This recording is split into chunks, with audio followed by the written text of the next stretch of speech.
Reading how Geisler and Turek try to address scientific objections to intelligent design, one thing is crystal clear from the get-go. They ain't got a clue how the science works.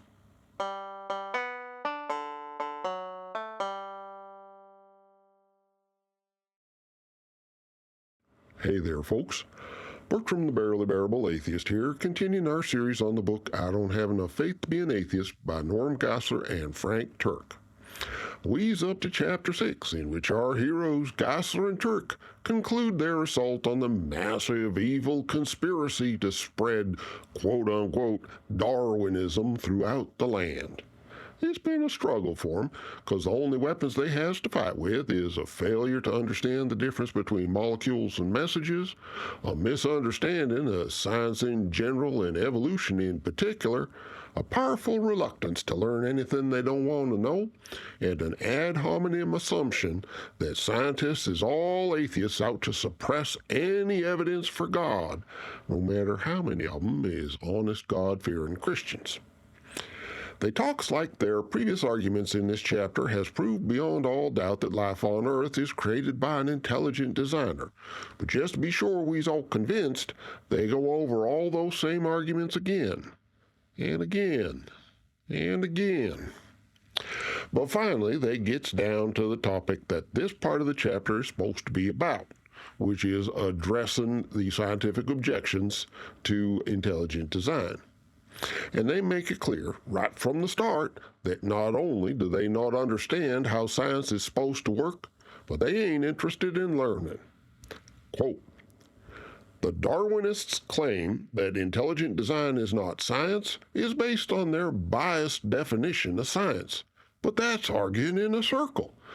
If your definition of science rules out intelligent causes beforehand, then you'll never consider intelligent design science." End quote. And when they say intelligent causes, what they really mean is supernatural causes. They're just trying to pretend that they ain't being religious, because if there's one word that describes intelligent design, it's disingenuous. So notice, first of all, that they never tells us what this supposedly biased definition of science is supposed to be. And there's a good reason for that, namely that nobody defines science in a way that rules out intelligent causes by definition.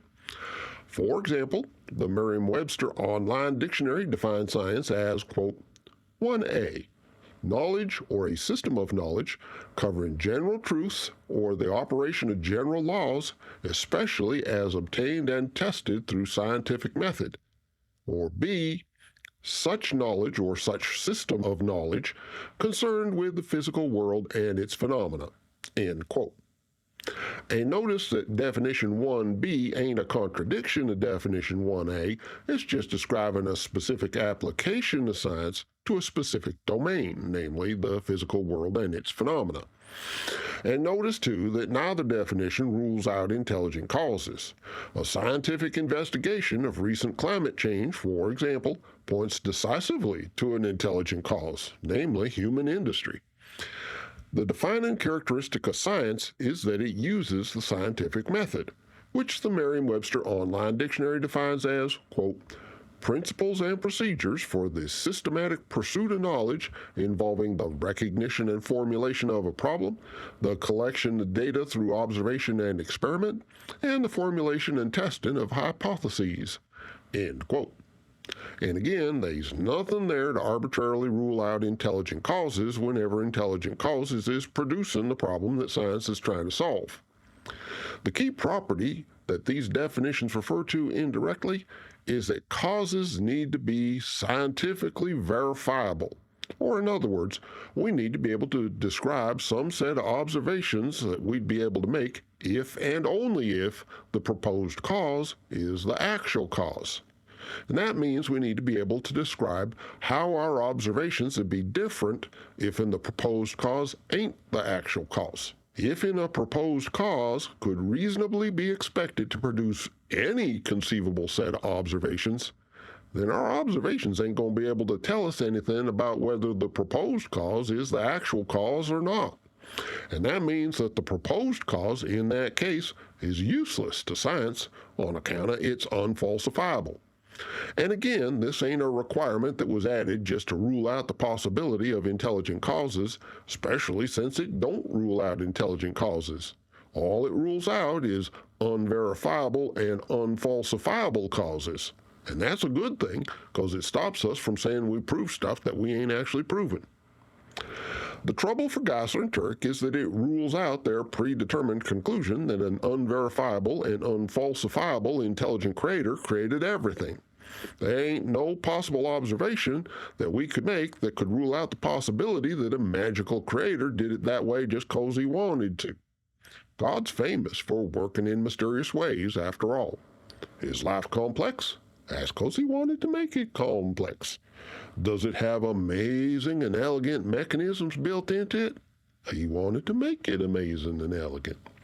Is there all kinds of flaws and inefficiencies and downright broken stuff? Well, he works in mysterious ways.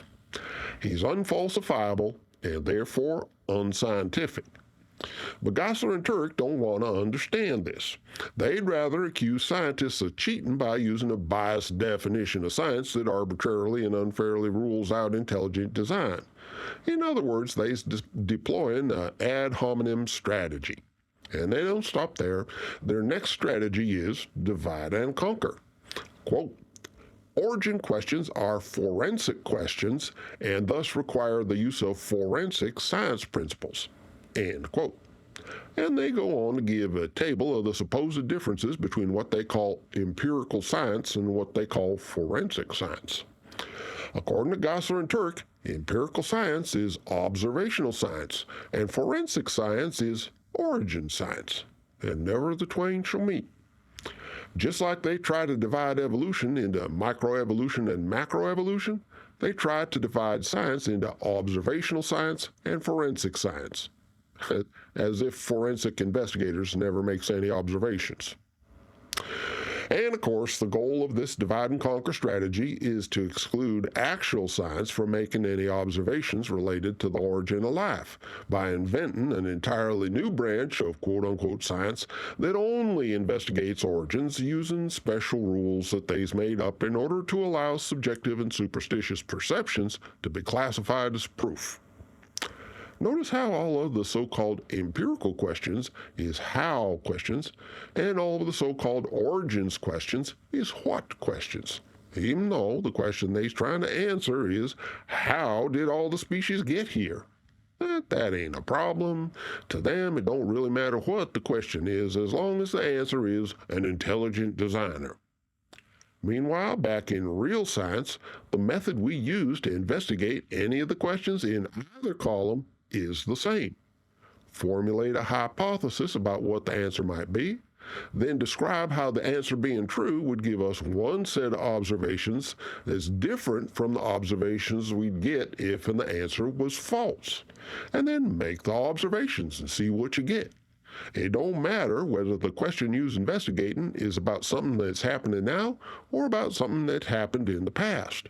The same scientific method works in both columns, and there ain't no bias there against intelligent causes. You might call it biased against unfalsifiable superstitions, but that don't invalidate science, quite the contrary. And ironically, their rebuttal to the claim that intelligent design ain't scientific ends with this, quote, something must be wrong with the Darwinist definition of science, end quote. They's arguing against a seriously messed up definition of science, all right, but they didn't get that definition from scientists. That's purely and 100% their own invention. And this definition infects pretty much all of their attempts to address the scientific objections to intelligent design in one way or another. Sometimes it's obvious, sometimes less so, but it's always there, Summers. See if you can spot it as we look at their attempt to address the rest of the scientific objections to ID. The next one is the objection that intelligent design is just another God of the gaps argument, and here's how they answer it. They've got actually 3 different answers for it. Quote, first, when we conclude that intelligence created the first cell or the human brain, it's not simply because we lack evidence of a natural explanation, it's also because we have positive, empirically detectable evidence for an intelligent cause. End quote. And that empirical evidence is that Geisler and Turek can't think of any natural explanation for the complexity of DNA on account of they's confused about the difference between molecules and messages.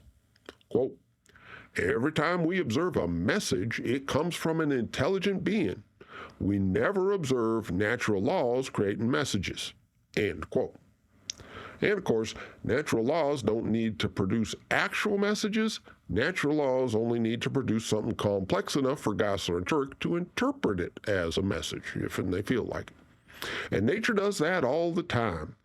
Nature produces the unique quote-unquote messages in our DNA that makes each of us unique individuals distinct from all other individuals, except maybe a twin.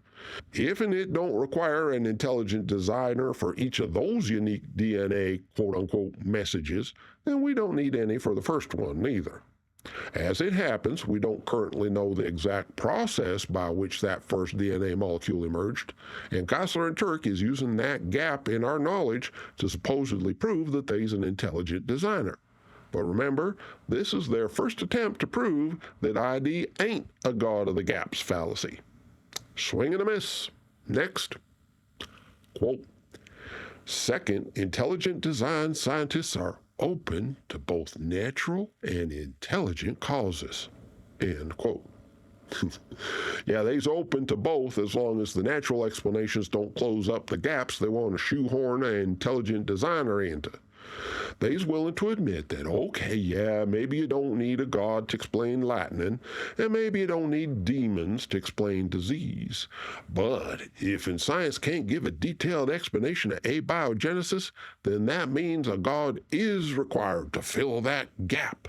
And it ain't a god of the gaps, because they's admitted that lightning and diseases has natural causes, so that means they accept both natural and intelligent causes.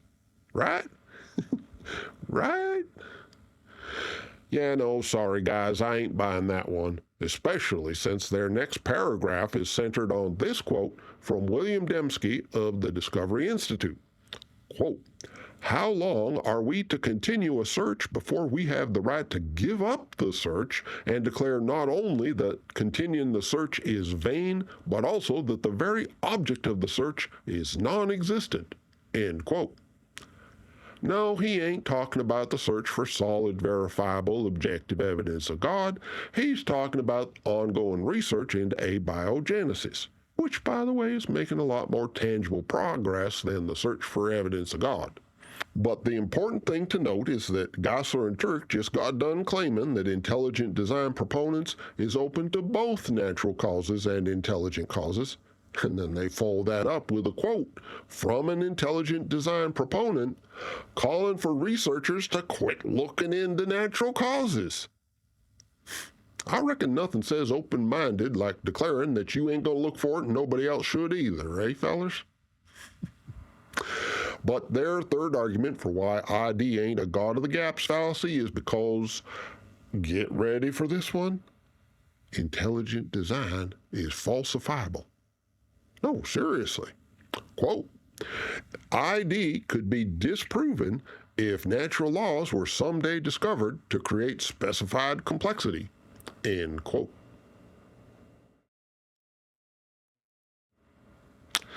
Well, that was easy. The Discovery Institute tried to use the Kitzmiller versus Nova Area School District case to establish that intelligent design was scientific. They had a friendly, Bush-appointed, conservative Republican judge. They brought in their own intelligent design experts at their own expense to talk about specified complexity and irreducible complexity and all their favorite buzzwords. And they still lost.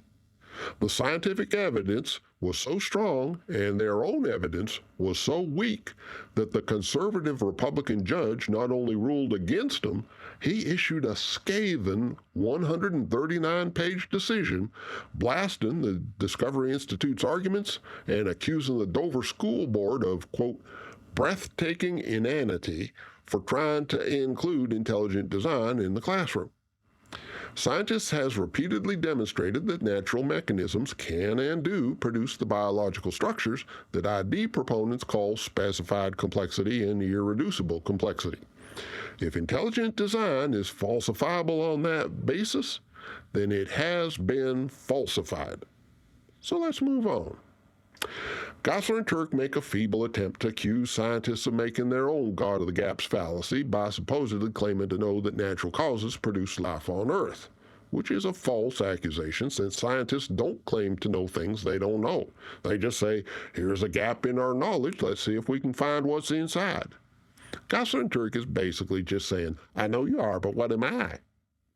Didn't work in elementary school, ain't gonna work here. And that brings us to the next scientific objection, which is that intelligent design is religiously motivated, which, spoiler alert, it is, according to Kitzmiller versus Dover Area School District. You can read Judge Jones's complete decision online, and I'll put the link below. Geisler and Turek try to refute this by claiming that the religion of ID proponents is irrelevant and that ID should stand or fall based exclusively on the actual evidence. And that's exactly what Judge Jones did. He looked at the ID arguments advanced by the Discovery Institute, and then he looked at the evidence that they was cherry-picking their data, quote mining, and misrepresenting the evidence consistent with an obviously religious agenda. And after that, he looked at the scientific evidence as presented by actual scientists. And based on all this evidence, he ruled explicitly in a 139-page decision that intelligent design is religiously motivated and does not belong in the public classrooms. And that pretty much takes care of that one. The next objection ain't really a scientific objection, but Geisler and Turek's going to attempt to refute it anyways. And that's the objection that the so-called design ain't perfect. Quote, Darwinists have long argued that if a designer existed, he would have designed his creatures better. This actually turns out to be an argument for a designer rather than an argument against one. End quote. The rebuttal is based on the idea that in order to say a design is a bad design, you have to have some idea what a good design would look like. And then they try and twist that into meaning that scientists is somehow admitting that design is scientifically detectable. I don't know, kind of weird. But scientists ain't claiming to have scientifically detected or measured design in nature. They's just pointing out some obvious inconsistencies in the claims being made by ID proponents. Geisler and Turek tries to argue that just because a designer is intelligent, that don't necessarily mean that his designs is going to be perfect all the time. And they tries to argue that maybe the designer didn't want a perfect design. And they even tries to argue that maybe there's some overriding reason that we don't know about that would require what looks like a suboptimal design. Basically, throw a bunch of stuff at the wall and see what sticks kind of strategy. But none of this actually helps them because the problem here is that there's a systematic pattern in the kinds of flaws that we find in living species that's more consistent with evolution than with design, even bad design. Things like the fact that the human birth canal comes out through the pelvic girdle instead of in front of the pelvis. That's a structure that emerged from the evolutionary history of reproductive systems, but a designer wouldn't have been limited by evolutionary history. A designer would have been free to design a birth canal that would result in fewer maternal deaths during childbirth. And similarly for the male urethra passing through the prostate, where it can be easily obstructed. A designer could have routed it over the prostate and avoided the problem. And there's other peculiar traits in other species. The recurrent laryngeal nerve in a giraffe runs from the brain all the way down its neck to loop around the aorta and then back up the neck to the larynx. In evolutionary terms, it makes sense because that's the way that particular nerve is routed in the ancestral species that the giraffe evolved from. But even a poor designer wouldn't have gone to all that trouble when he could have just gone straight from the brain to the larynx. And the point here ain't that we can't imagine an imperfect designer making poor design choices. It's that there's a systematic pattern to these kind of flaws that most parsimoniously arises due to the evolutionary history of the organisms involved. It ain't just that the designer's making bad choices, it's that he's coincidentally making exactly the same kind of bad designs that would result from evolution. And that would indeed be an unbelievable coincidence if it was truly a coincidence and not, as Occam's razor would have us believe, the product of undirected variation and natural selection. And that's the end of the scientific objections that Geisler and Turek has tried and failed to address. The next part of Chapter 6 is a relatively short section entitled, So Why Are There Still Darwinists?